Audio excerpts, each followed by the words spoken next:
I'm happy to be here. I'm happy to be here with you guys. My name is Van Oaks, and I'm going to be talking a little bit today about Snapchat.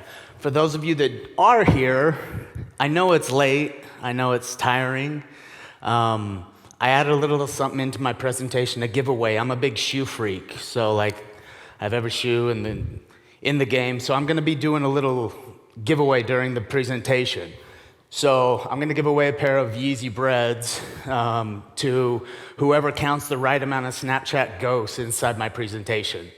They're scattered throughout, so I hope it doesn't come out like this. So they'll look like this, I guess, because it's supposed to look like the ghost emoji, but it is what it is. So count those. When it's done, tweet me how many I had in my presentation, and if you're the first one to tweet the right answer, I brought these shoes with me. I'll give you these shoes, okay? So that's how it goes. A little bit about me. I don't want to spend too much time. I know we're behind schedule, and I'm going to blare through this as quick as possible. Know that up at the top right is a QR code with all of my information. Like if you want the slides, I actually put a gift inside that QR code of all the top Snapchat creatives from 2021. Literally, my rep from Snapchat gave me the top performing creatives and sent them to me in a deck that you can organize by swipe up rate or by ROAS, and you can look at the best performing creatives. So that's free. You can just have that. It's up on there. But I started a little bit about me. I was a door-to-door salesman. I became an advertiser in 2013, and then in 2016, I started running traffic for a company called Diesel Power Gear, which morphed into a television show called Diesel Brothers, which was the #1 show on Discovery Channel in the history on its launch day. So it was a very successful TV show. We're 7 seasons deep on this TV show. It's been quite the ride to be an e-commerce guy pushing traffic, then turned into a TV show. But it is what it is. So 2019, Snapchat called and they gave me the 2019 Snapchat Star of the Year. I don't think it meant anything other than I spent more money on that platform than anybody else. So I may not be the best advertiser, but I promise you I've spent pretty close to the most money on that platform as anybody. And then in 2022, I stepped away from Diesel Power Gear. I launched my own brands in Goat Media, and then I run an agency where we run giveaways. So that's a little bit about me. I don't want to waste the time on that. I would rather get into what we're going to cover about Snapchat. Real quick, I can see you guys, how many of you have actually ran a Snapchat ad? So there are some people in here. That's great. If you haven't, please pay attention. It's very simple. I made this presentation so that every one of you can launch an ad. There's not a better time right now than to launch some ads. So we're going to talk about Snapchat, some creatives, attribution, and then scaling these things. First and foremost, I want to make sure you guys understand where Snapchat is as a company. 99% of their revenue comes from you as an advertiser. They have no other way of making money as a company other than ads. So, that being said, they're very heavily dependent upon us. In 2017, they had a bad quarter. Long story short, the CPMs dropped 60% because they needed people to spend more money on Snapchat. Happened in 2019, and it just happened again. Traffic right now on Snapchat is cheaper than it's ever been because they need revenue. So if you haven't tested it, this is a fantastic time to test Snapchat. CPM's $2.50. You can't really beat the odds of testing that platform. So we're not anywhere near the size, obviously, of Facebook, all these other behemoths. You're sitting at roughly 600 million active monthly users, 30 times opening a day. If you saw Lazat earlier, people open TikTok 8 times a day. Snapchat control, they win all of the categories when it comes to times that people open a day. They open 32 times, 30 plus times a day people are opening this audience. They're not spending an hour like Facebook, but they're opening it very often, so retargeting is very great. 54% female demographic. It used to be 70% female, so if you had a male brand, it didn't make sense. Not anymore. Male brands work, female brands work, they all work. The only thing that doesn't work is if you're selling hearing aids or anything for anybody over 50 years old. Don't fuck with it, it's not worth it. Sound. Make sure you have sound on your Snapchat. It's not as much about subtitles and so forth. Everybody listens to Snapchat with sound on, same thing with TikTok. They introduced a 6-second non-skippable ad. I'll talk a little bit about that a little bit later.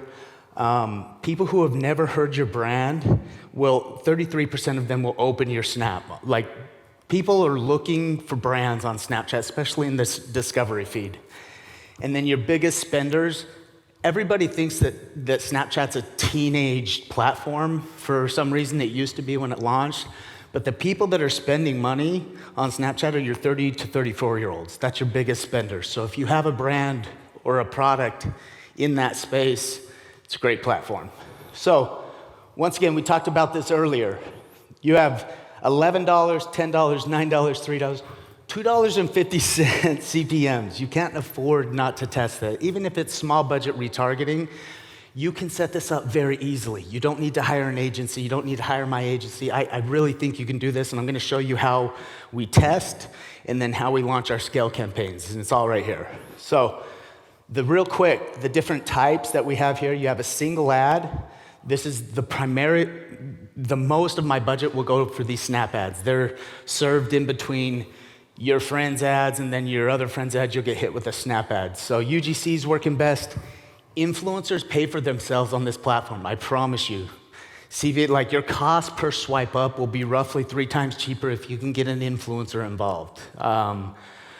My agency, we work heavily, we white page influencers, we work heavily with them for this, so I highly suggest it. Lots of text overlay. At the end of the day, what you want your Snap creative to look like, you want it to be authentic, raw, selfie style. That's just kind of what you're going for. We see a good correlation between what's working on TikTok and what's working on Snapchat, and a lot of times we can use the same ads on both of them as long as there's not a TikTok logo. If it has that TikTok logo on it, you can't run it on Snapchat. It'll get disapproved. So I'm going to show you the top performing ads from this last year real quickly in each of these categories so you have an idea. And once again, you can get all of these in the link at any time.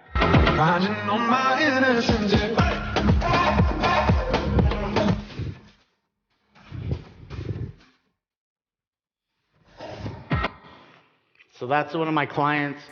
They use influencers pretty heavily for Floyd Mayweather, Gronkowski, all of the above.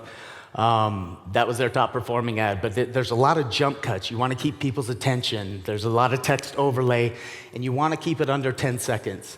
Don't be the guys trying to run 20, 30-second Snap ads. Like, the sweet spot I find is 6 to 10 seconds. So keep it short, quick, and to the point. This is the one that we did last year with Logan Paul that ended up, this outperformed, I'll show you the numbers after, but it outperformed every other campaign that we ran. We ran it for it was like 6 weeks that we ran it, but you'll see. So my boy Heavy D is building me a sick truck right now. If you don't know who he is, he builds the sickest trucks around, and right now he's actually giving away one of those trucks. So check this out.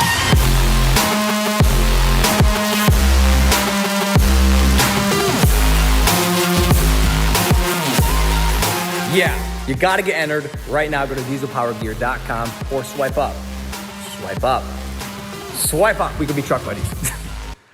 So Logan, a lot of times when you work with high-end influencers, they aren't available to come out to your business and film with your trucks, or you can send them products sometimes, but in this scenario with my business, we couldn't get him out to Utah to come film, and he's like, listen, I'll film something at my house. You guys just have to splice something together. This type of stuff works really well on Snapchat. It's a raw selfie style of the influencer. We spliced in some B-roll to keep it exciting. And then the biggest bump that we get in call to action, you can tell the influencer to say swipe up, but you can't put like a moving swipe up. It has to be static. But we find that we get almost twice the swipe ups when they ask them to swipe up. So I said, hey, dude, can you make sure you say swipe up? He said it like 3 times. It ended up working out really well. We ran this for 6 months, went on making over $250,000, and this is 8.2 ROAS on a 1-day swipe, 3-hour view attribution window, which I'll explain a little bit later. So works really well. There's story ads. If you have a tutorial makeup, stuff like that, you'll want to run a story ad. This is Snapchat's top story ad of last year. I'm going to show you guys my little skincare facial It shouldn't routine. look like that. I'm going to be using the Gleamin Vitamin C clay mask. It's going to help brighten my skin, even out the texture and things like that. And I'm going to go ahead, open it up, and we're just going to get right into applying this. And this mask is actually really cooling. Like, it feels so good applying it on. Notice the text overlay. Dark spots and hyperpigmentation, and it helps in softening the texture of your skin. I would like really nice, clear skin, but that's something I want all year round, of course. And you only have to leave it in for 10 minutes.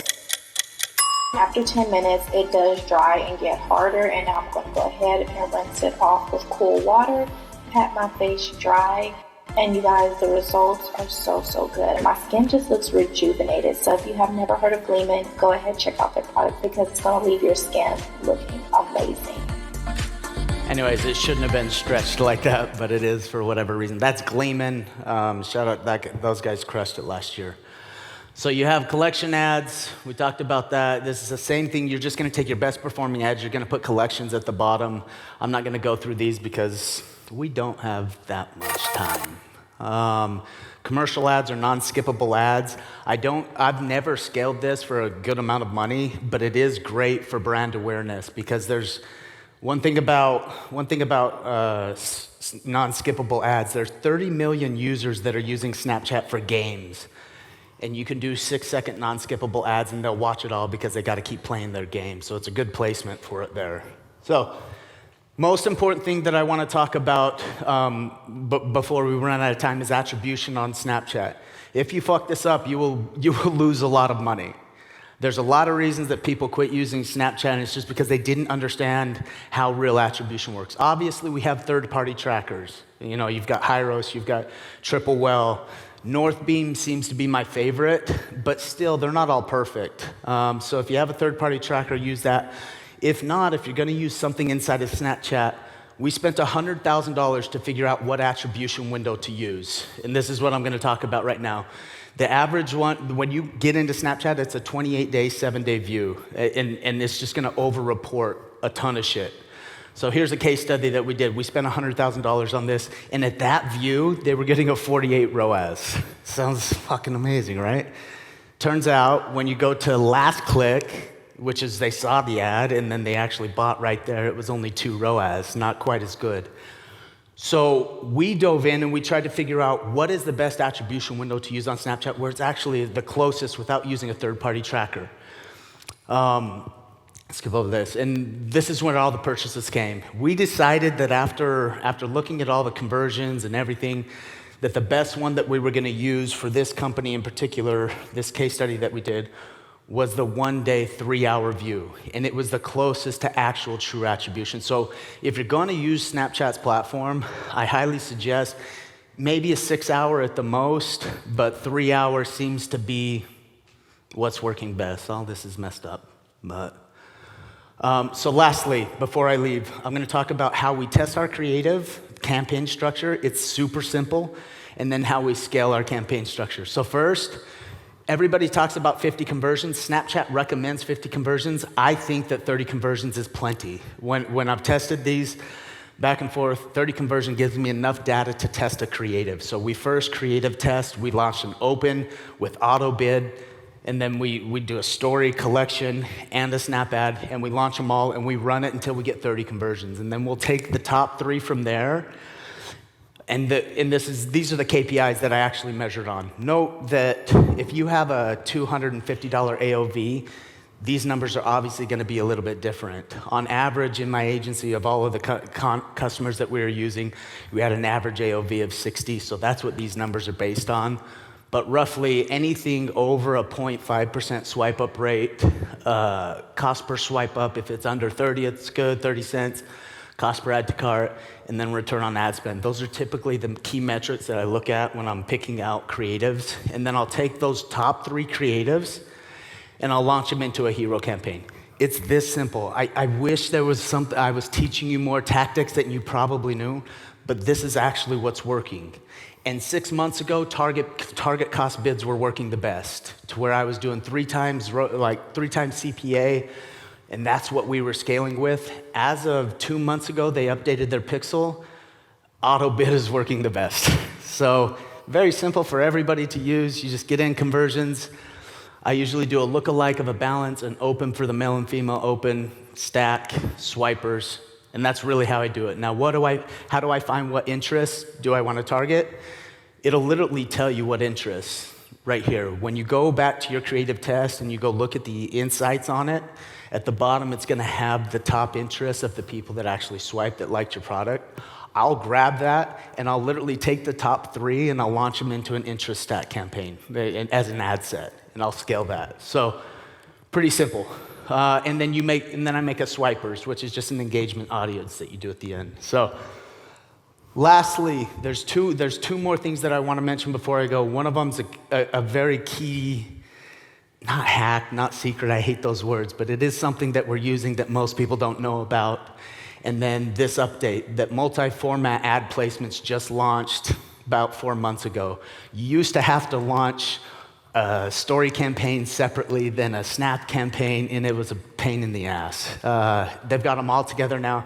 Just like Facebook, you can launch them all in one. So that's a new update. If you haven't tested Snapchat in a while, it makes it a little bit easier. But here's the tip. Jesus Christ.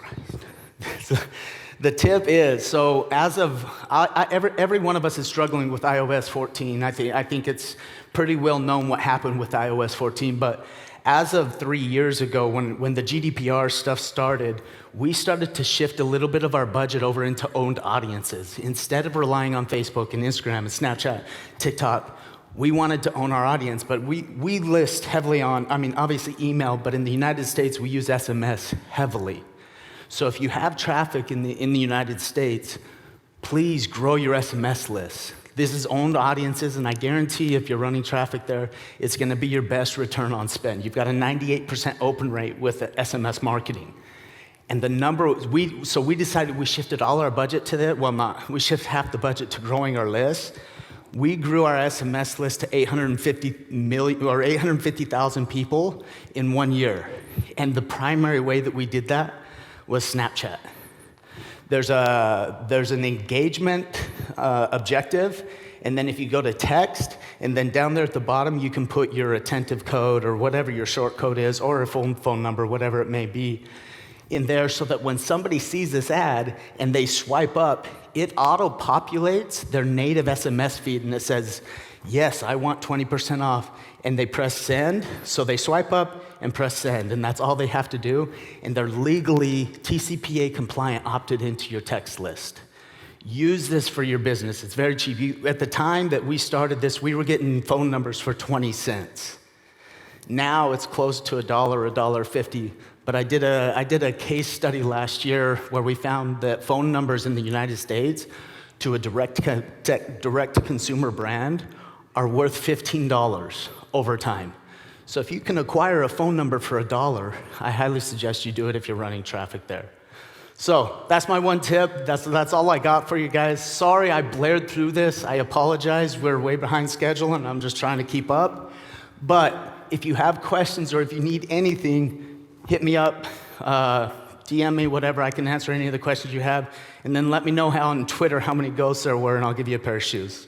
Thank you so much. I appreciate it. All right. Van Oaks, everyone. Yes. We have time, I think, for a question as Amin gets ready, who's up next. Okay, we got a question over here on the right.